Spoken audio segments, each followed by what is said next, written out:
ராமநாதபுரத்தில் நகர்மன்ற சாதாரண கூட்டம் நகர்மன்ற தலைவர் கே கார்மேகம் தலைமையில் நகராட்சி கூட்ட அரங்கில் நடந்தது. இதில் ஒருமனதான பல்வேறு தீர்மானங்கள் நிறைவேற்றப்பட்டன. மேலும் அனைத்து திமுக கவுன்சிலர்களும் தங்கள் வார்டுக்குள்ள பிரச்சனைகளை கூச்சல் குழப்பத்துடன் நகர்மன்ற தலைவரிடம் கூறினார்.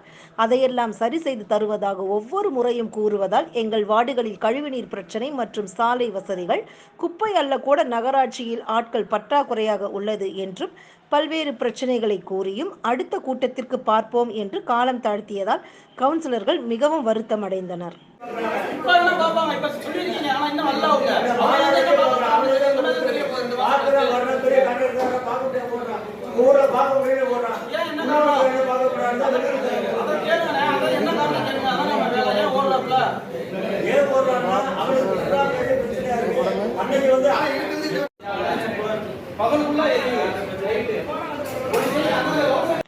பத்தாவது வார்டைச் சேர்ந்த நகராட்சி அலுவலகத்திற்கு கூட்டமாக வந்து கையில் கழிவுநீர் கலந்த தண்ணீரை காண்பித்து முற்றுகையிட்டனர்.